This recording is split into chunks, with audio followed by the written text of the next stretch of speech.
Hermanos, pues vamos a tener dos lecturas y que tienen que ver con un mismo tema, ¿vale? El tema es el ministerio profético en la actualidad, ¿vale? Hace unas semanas una hermana me mandó un vídeo, acerca de, lo que algunos llamados hermanos en la fe piensan acerca de las profecías y empecé a escarbar y empecé a estudiar un poco el tema, y es un tema importante, un tema que se está dando en muchas iglesias de forma bastante errónea y que puede llevar a muchas personas a estar bastante confundidas en relación al tema de la profecía. Pero antes de ver lo que se opina o lo que se dice acerca de la profecía hoy en día, vamos a ver lo que dice la palabra de Dios acerca de la profecía en el Antiguo Testamento, porque tiene mucha importancia lo que Dios piensa o lo que Dios dice acerca de la profecía. Entonces vamos a leer en el capítulo 18 de Deuteronomio, capítulo 18 y versículo 18, lo que dice ahí la palabra. Dice en el 18, un profeta como tú levantaré de entre sus hermanos y pondré mis palabras en su boca y él les hablará todo lo que yo le mande. Y sucederá que cualquiera que no oiga mis palabras que él ha de hablar en mi nombre, yo mismo le pediré cuenta. Pero el profeta que hable con presunción en mi nombre una palabra que yo no le haya mandado hablar, o que hable en nombre de otros dioses, este profeta morirá. Versículo 21. Y si dices en tu corazón, ¿cómo conoceremos la palabra que el Señor nos ha hablado? Cuando un profeta hable en el nombre del Señor, si la cosa no acontece ni se cumple, esa palabra que el Señor ha dado no es de él. Con arrogancia la ha hablado el profeta. No tendrás temor de él. Esto lo está diciendo Dios, se lo está diciendo directamente a Moisés. Y Moisés recoge estas palabras. Si un profeta habla o profetiza y no se cumple, dice ese profeta ni tenerlo en cuenta, ¿vale? Pero en el versículo 20 dice, si uno habla diciendo de parte de mí o hablando de parte de otros dioses, entonces dice que morirá, que muera. Son palabras muy fuertes.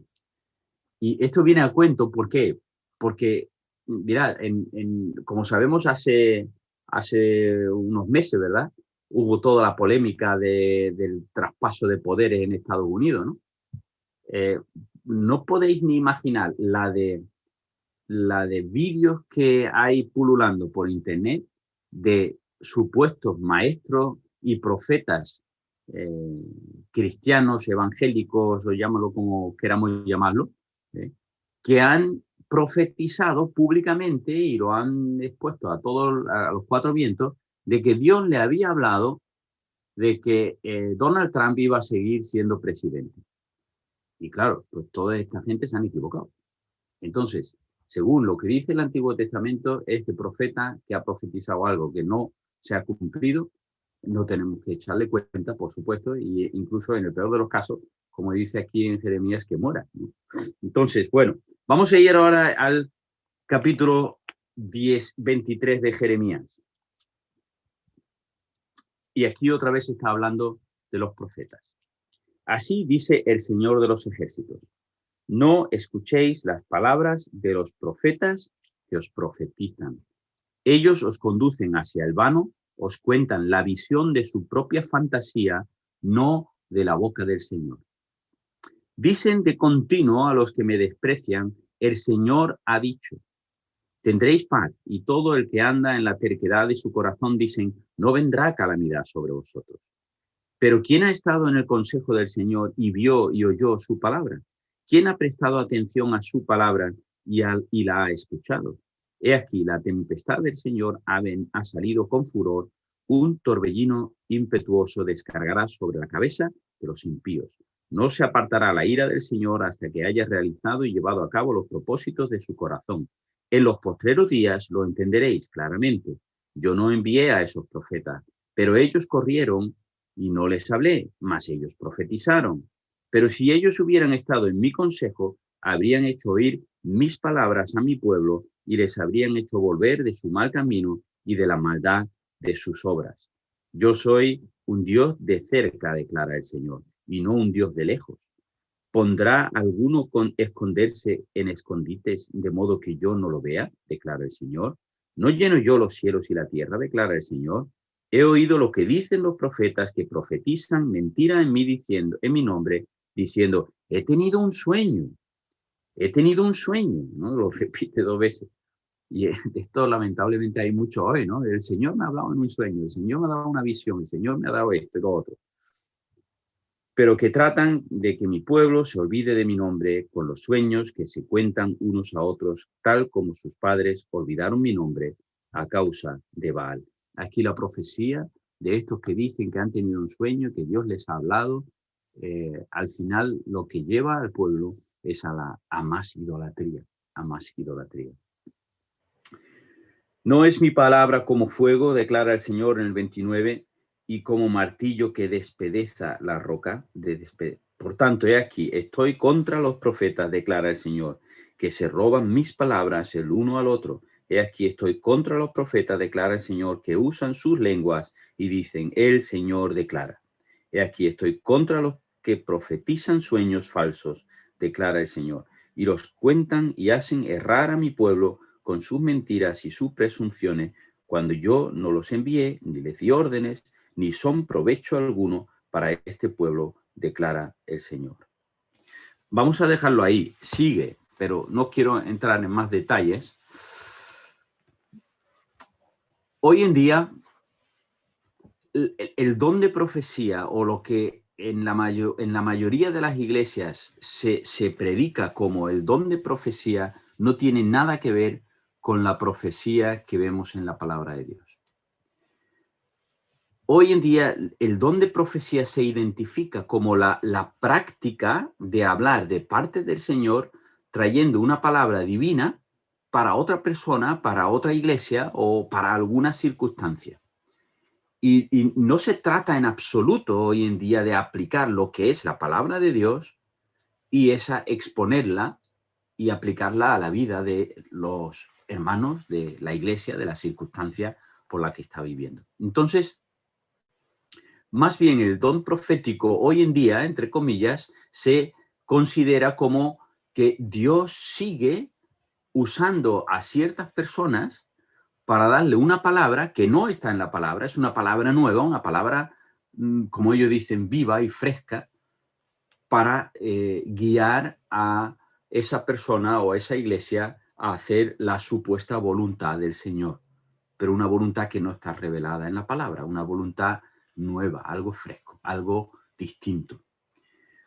Esto evidentemente no tiene nada que ver con el don de profecía que nos encontramos en el Nuevo Testamento. Entonces, como ya os he comentado, todo esto surge un poco de esta idea que hay ahora tan extendida y tan, comentada en los foros de Internet de todos estos llamados influencers cristianos que van diciendo que tienen una visión, han recibido una palabra de Dios y empiezan a decir cosas que, bueno, luego no se cumplen. Ahora, vamos a intentar ver ahora cómo realmente se revela el don de profecía, o qué es lo que significa realmente el don de profecía, tal como lo vemos en el Nuevo Testamento. En primer lugar, lo que hemos visto ya es que la profecía, como la vemos en el Antiguo Testamento, siempre tenía una componente de realmente afianzar lo que es la palabra de Dios. Dios le dice claramente, estos no son mis profetas, estos no hablan en mi nombre, estos no están dando la palabra de Dios, estos están llevando a mi pueblo a caminos errados, lo están llevando incluso a la idolatría con sus sueños, con sus visiones y con su supuestas revelaciones que reciben de parte de mí. Yo no los he llamado, yo no los he enviado y, por supuesto, yo no estoy con ellos. Entonces, hay una cosa clara que el Señor nos ha revelado en Deuteronomio 18, y es que aquel profeta que diga algo de parte de Dios y eso no se cumpla, este es un falso profeta. Este es un profeta que no podemos ni tenerlo en cuenta. Este es un profeta que va a caer bajo el juicio de Dios. ¿Por qué? Y esto es una de las cosas que tenemos que entender bien. Una de las cosas que hace que la palabra sea absolutamente única es que la palabra de Dios, y así nosotros lo creemos, es absolutamente inerrante, no tiene errores, es infalible, no te puede llevar a error, no te puede desviar del camino de la salvación, no te puede meter en una zona pantanosa en lo espiritual para que te puedas perder por toda la eternidad. Todo lo contrario.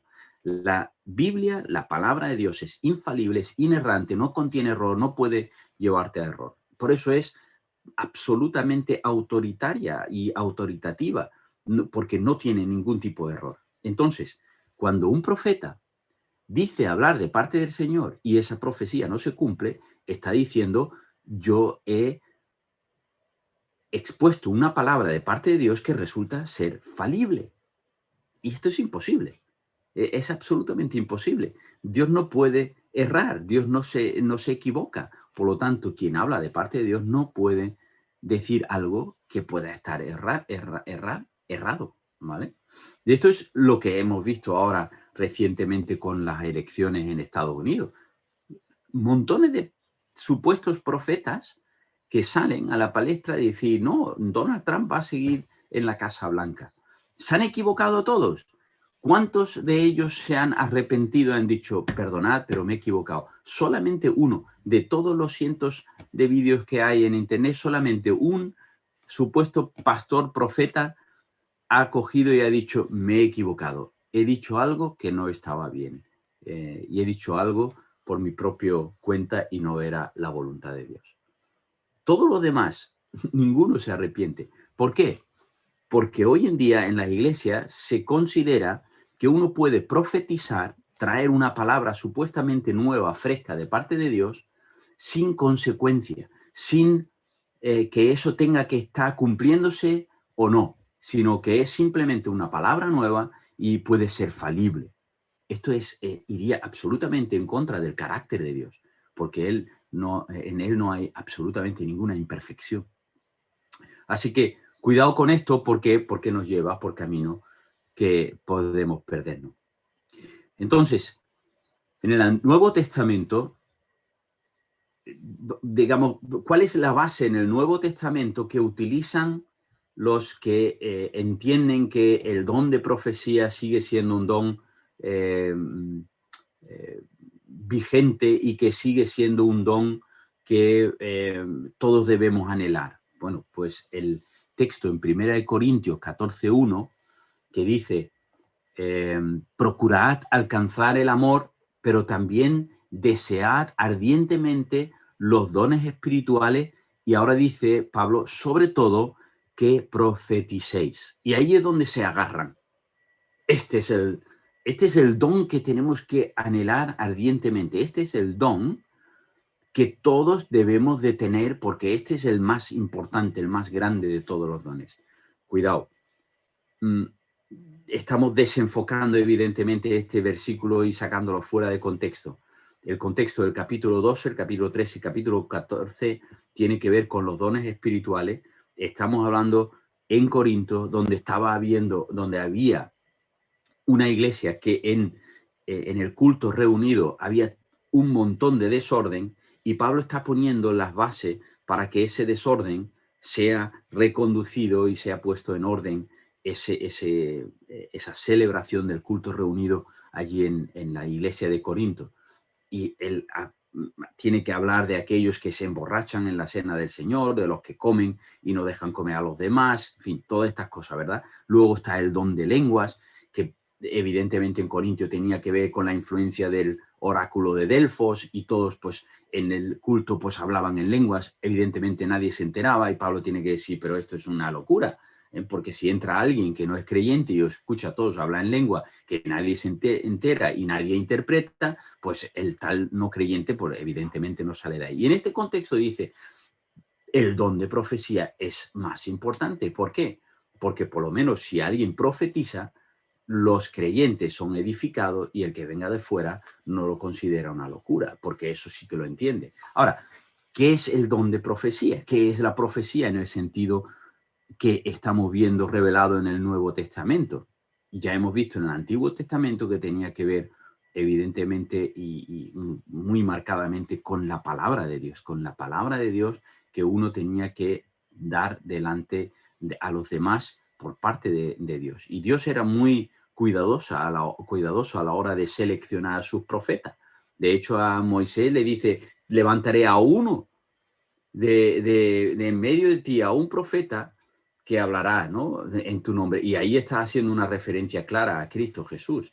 Estamos hablando 1500 años antes. Ahora, vamos a ir a cómo se articula en el Nuevo Testamento el don de profecía. La palabra profecía, profecía, que nosotros traducimos como profecía, lamentablemente ha llegado a tener la idea de que la profecía tiene siempre que ver con una predicción de futuro.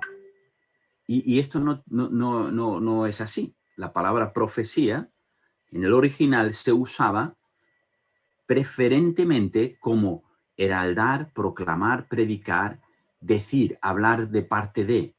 ¿Hablar de parte de quién? En este caso, si lo vemos en el contexto bíblico, es hablar de parte de Dios. Dios nos envía para que hablemos en su nombre, hablemos en su nombre. ¿Qué es lo que tenemos que decir? ¿Qué es lo que tenemos que dar? Tenemos que darle la Biblia, tenemos que darle su palabra. No es la palabra que nosotros creemos darle o la palabra que nosotros decimos hemos recibido, que no sea por medio de los canales que Dios mismo ha elegido. Entonces, la palabra profecía tiene que ver con eso, traer una palabra de parte de Dios y proclamarla o predicarla o enseñarla. Este es el significado de la palabra profecía. Y podemos ver cómo el mismo Jesús hace uso de esa característica de lo que podríamos llamar profetizar. En Lucas capítulo 24 y versículo 27, no buscarlo, lo tengo aquí, 24-27 dice, y comenzando por Moisés y continuando con todos los profetas, les explicó referente a él en todas las escrituras. Jesús, cuerpo resucitado, después de haber resucitado, él está 40 años con sus discípulos y en un momento dado él camina junto a dos discípulos que van camino a Emaús. ¿Os acordáis de esta escena? Y cuando llegan allí y empiezan a comer juntos, entonces es cuando estos dos discípulos se dan cuenta que están delante del mismo Señor resucitado. ¿Y ahora qué hace el Señor? El Señor dice que comenzando por Moisés y continuando por los profetas, es decir, todo el Antiguo Testamento, lo que hace es explicarle, exponerle, revelarle todo lo que el Antiguo Testamento decía acerca de quién, acerca de él. Esto es el quid de la cuestión. Esta es la profecía en el Nuevo Testamento. Tenemos que usar la misma palabra de Dios para coger y revelar todo lo que Dios tiene que decir acerca de él mismo. Y esta es la profecía aplicada realmente como debe de ser aplicada. En el libro de Hechos nos encontramos con muchos profetas, nos encontramos con profetas, incluso con profetisas, y esto lo voy a explicar un poquito, pero nos encontramos en el libro de Hechos con hermanos que iban de forma itinerante viajando por las iglesias y confortando, exhortando, enseñando, discipulando a los hermanos en las diferentes iglesias y llevándole la palabra de Dios. Ahora, llevándole la palabra de Dios, ¿cuál? Pues la que se conocía, el Antiguo Testamento. Y ese Antiguo Testamento ellos cogían y lo aplicaban, le enseñaban lo que el Antiguo Testamento revelaba acerca de la persona de Jesús y de su plan de salvación. Y esto es lo que hace Pablo cuando va a las sinagogas y se presenta allí y empieza a hablar del Antiguo Testamento y les presenta a Cristo Jesús como el Mesías. Muchos lo entendieron, muchos se convirtieron, muchos no. Pero este era el método. Y lo podemos ver en Hechos, por ejemplo, capítulo 18, en el verso 24, adelante, aparece un personaje. Os voy a leer la escena. Dice que llegó entonces a Éfeso un judío que se llamaba Apolos y era natural de Alejandría, un hombre elocuente y que era poderoso en la escritura. Alejandría era el centro cultural del universo romano, por decirlo así, del imperio romano. Alejandría tenía la biblioteca más grande de todo el mundo y allí era el centro de toda la sabiduría, estaba concentrado en Alejandría en tiempos del Nuevo Testamento, ¿verdad? Del inicio del libro de los Hechos. Entonces, este Apolo llega y es poderoso en la escritura, conoce bien las escrituras y empieza a predicar ese conocimiento que tiene y llega a Éfeso, a una iglesia que ya está funcionando. Y dice en el 25, este había sido instruido en el camino del Señor y siendo ferviente en espíritu, hablaba y enseñaba con exactitud las cosas referentes a Jesús, aunque solo conocía el bautismo de Juan. Sí, había llegado a profundizar de tal manera en la escritura y relacionarlo con Jesús, pero le faltaba el paso final, le faltaba algo. Y ese algo, dice, y comenzó a hablar con denuedo en la sinagoga, en el versículo 26, pero cuando Priscila y Aquila lo oyeron, lo llevaron aparte y le explicaron con mayor exactitud el camino de Dios.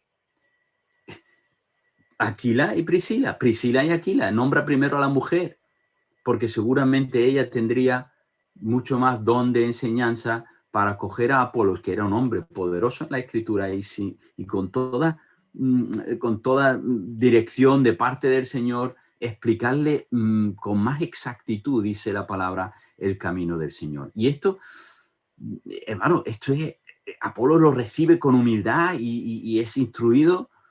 Y luego, ¿qué es lo que es? Pues que él realmente puede empezar a predicar con más denuedo todavía la palabra del Señor.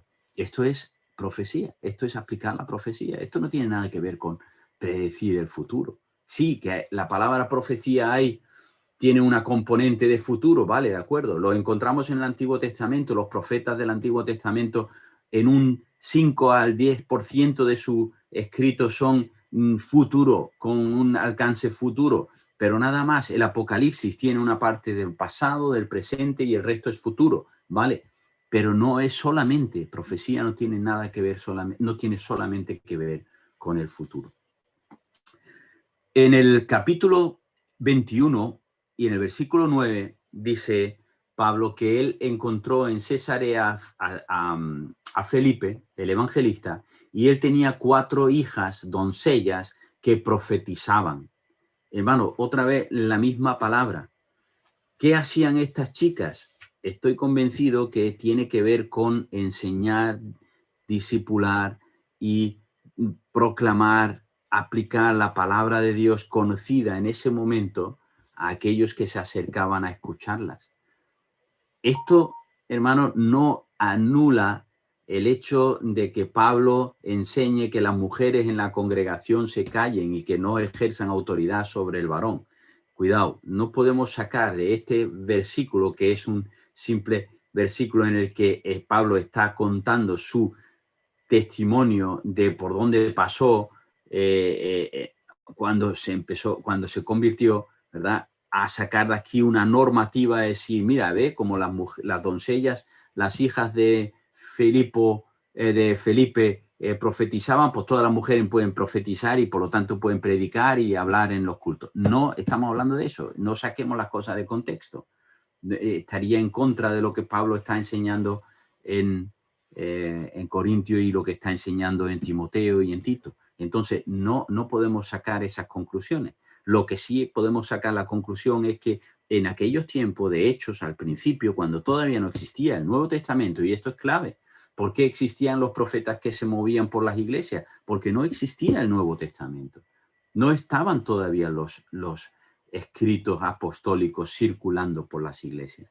Y entonces Dios usó a hombres y a mujeres que les capacitó para poder aplicar su palabra al contexto en el que se movían y enseñaban a los hermanos. Pero esto no está hablando de que estas mujeres estuviesen predicando y enseñando en la iglesia delante del culto reunido de la iglesia. O sea, esto no podemos sacar esa conclusión. Ahora,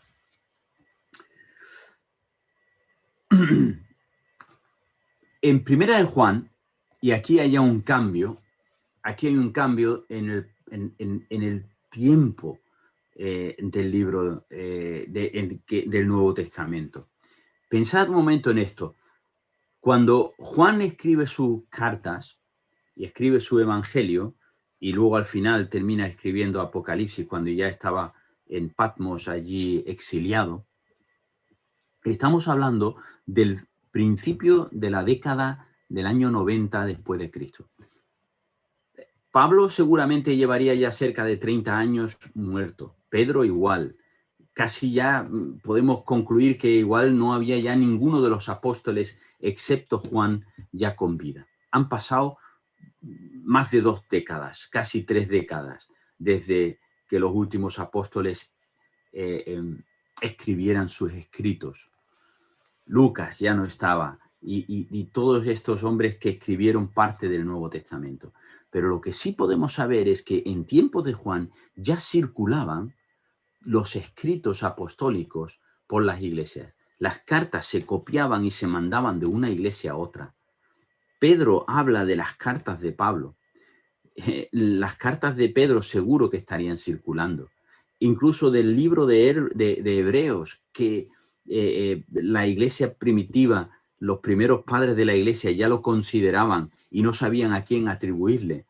Algunos decían, no, pues esto lo ha escrito Pablo, otros se negaban a pensar de que Pablo podía haber escrito Hebreos, pero estaban circulando, ya se conocía todo eso. Entonces, como nace la iglesia en Jerusalén, que dice en Hechos capítulo 4 que estaban dedicados la iglesia a la doctrina, a las oraciones, la doctrina de los apóstoles, al partimiento del pan y a la comunión, ¿no? Entonces, esto ya se está dando por medio de las cartas que están circulando y los evangelios, los 3 sinópticos estaban ya más que circulando. De hecho, Juan, cuando escribe su evangelio, dice claramente que él escribe el evangelio para completar los demás evangelios. Entonces, no es un evangelio nuevo, ni es un evangelio que quiere contradecir a los 3 evangelios sinópticos, sino que es un evangelio que va a completar, que va a añadir información a la que ya tenemos de Jesús. Entonces, en el momento que empiezan a circular las cartas y conforme más se extiende la circulación de la palabra de Dios en las iglesias del primer siglo, y llegamos al final del siglo, ya no existen, ya no se ven profetas, ya nadie habla de los profetas. Es más, mira lo que dice Primera de Juan capítulo 4. Primera de Juan capítulo 4 dice, amados, no creáis a todo espíritu, sino probad los espíritus para ver si son de Dios, porque muchos, y atento a esto, muchos falsos profetas han salido al mundo. No dice muchos falsos maestros, ¿vale? Porque esto es otra palabra, sino muchos falsos profetas, muchos falsos hombres que salen hablando en nombre de Dios cuando ya Dios no tiene por qué usarlos ni los quiere usar. Gente que falsamente vienen diciendo que han recibido una palabra de Dios. Estos eran los falsos profetas en tiempos de Juan.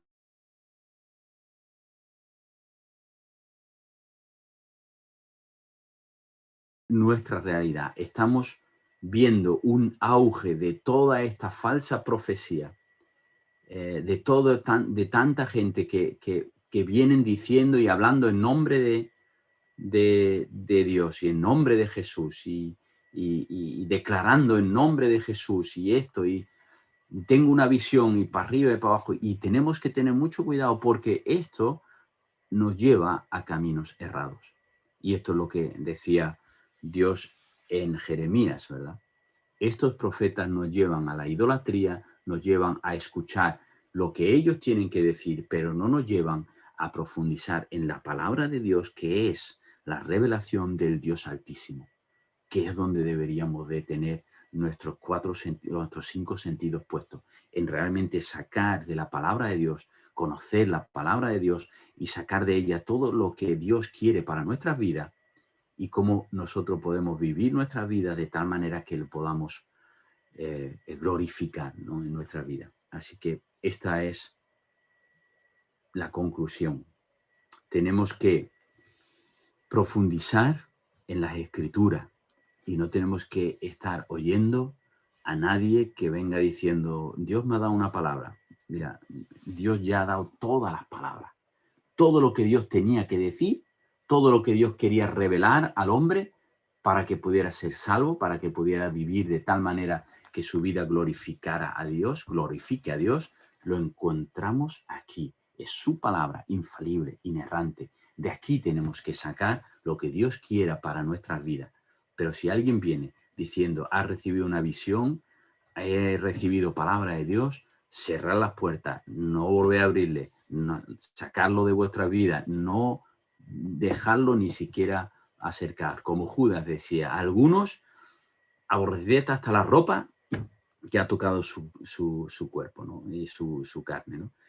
Tenemos que tener cuidado, tenemos que estar advertidos, porque hay muchos falsos profetas pululando por el mundo. Y más ahora en esta época de internet, donde todo el mundo quiere ser un influencer y quiere ser un gurú del internet, tenemos que tener mucho cuidado porque nos dicen muchas pamplinas y nos llevan a caminos erróneos. Bueno, pues hasta aquí, hermanos, voy a cortar la transmisión en internet y nos volvemos a conectar.